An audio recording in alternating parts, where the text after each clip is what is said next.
देखिए, सरकार जनता के लिए ही होती है और अगर जनता किसी बात से खुश नहीं है तो वो सरकार से ही सवाल पूछती है। पूछने भी चाहिए, फिर चाहे वो कोई भी मुद्दा। देश के कई ऐसे मुद्दे हैं जिसको लेकर सरकार की आलोचना होती रही है और विपक्ष सरकार को घेरता रहा है।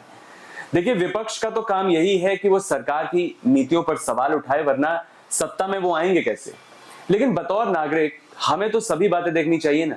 जिन चीजों में सरकार की आलोचना की जानी चाहिए उनमें आलोचना भी की जाए, और अगर सरकार कोई अच्छा काम देश के लिए करती है तो उसके लिए सरकार की तारीफ भी होनी चाहिए। अमेरिका से भारत को जो तोहफा मिला है उसके लिए आपको भी सरकार की तारीफ करनी होगी। वीडियो में आगे हम आपको बताएंगे कि भारत को सबसे बड़ा तोहफा अमेरिका से क्या मिला है। कुछ दिन पहले जो बाइडेन के बुलावे पर जब प्रधानमंत्री मोदी अमेरिका गए तो उन्होंने जो बाइडेन और उनकी वाइफ जिल बाइडेन को कई तोहफे दिए थे। अब जो लोग अपना ज्यादा समय नरेंद्र मोदी की आलोचना करने में बिताते हैं, उन्होंने कहा कि मोदी जी ने कभी अपनी पत्नी को तो कुछ दिया नहीं, तो अमेरिका में जो बाइडेन की पत्नी को डायमंड क्यों गिफ्ट कराए हैं। लेकिन जो तोहफे मोदी अमेरिका से भारत के लिए लेकर आए हैं वो इतने ज्यादा कीमती है कि ना चाहते हुए भी आपको और आलोचकों को प्रधानमंत्री मोदी की तारीफ करनी पड़ेगी। अमेरिका भारत के साथ अपने रिश्तों को कहां लेकर जाना चाहता है उसे ऐसे समझिए कि प्रधानमंत्री खुद अमेरिका के दौरे पर नहीं गए, बल्कि उन्हें जो बाइडेन ने इनविटेशन पर बुलाया था। वो पाकिस्तान के प्रधानमंत्री शहबाज शरीफ की तरह वहां कर्ज मांगने नहीं गए थे। प्रधानमंत्री मोदी को स्टेट डिनर दिया गया, जो कि बहुत बड़ी बात है। बहुत इंपॉर्टेंट लीडर्स जो होते हैं सिर्फ उन्हें ही स्टेट डिनर दिया जाता है।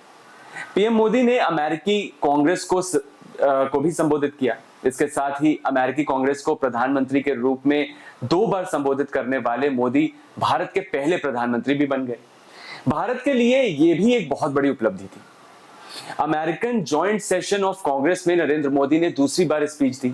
अब तक दुनिया के कुछ चुनिंदा लीडर्स को ही 2 बार स्पीच देने का मौका मिला है। पंडित जवाहरलाल नेहरू जो थे उनको भी ये मौका सिर्फ एक बार ही मिला था।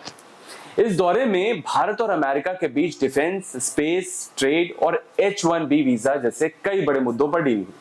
लेकिन सबसे बड़ा फायदा जो भारत को इस डील से मिला है वो है डिफेंस डील में।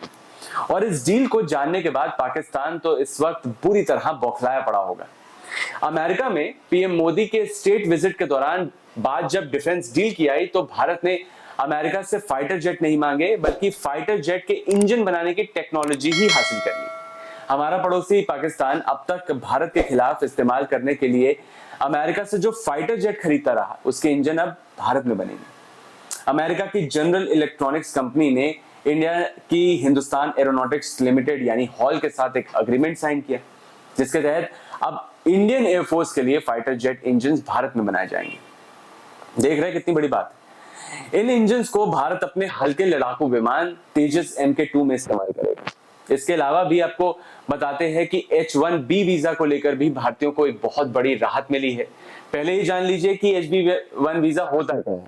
देखिए, H-1B वीजा एक नॉन इमिग्रेंट वर्क वीजा होता है जो अमेरिका की कंपनियों को यह अधिकार देता है कि वो दूसरे देशों के कर्मचारियों को अपने यहाँ काम करने के लिए हायर कर सके। ये वीजा 3 साल के लिए होता है, इसके बाद इसे रिन्यू भी किया जा सकता है। अब पहले क्या होता था कि इस वीजा को रिन्यू कराने के लिए भारतीयों को भारत आना पड़ता था, लेकिन अब माना जा रहा है कि अमेरिका में रहकर ही भारतीय वीजा रिन्यू कराया जा सकेगा। और इसके अलावा भी स्पेस और ट्रेड के क्षेत्र में भारत और अमेरिका के बीच कई समझौते हुए। लेकिन सबसे बड़ा फायदा जो भारत को मिला है वो है अब इंडियन एयरफोर्स के लिए अमेरिका के जनरल इलेक्ट्रॉनिक्स फाइटर जेट के इंजन बनना। आपको क्या लगता है कि आने वाले समय में भारत और अमेरिका के रिश्ते कैसे रहेंगे? कमेंट बॉक्स में हमें जरूर बताएं।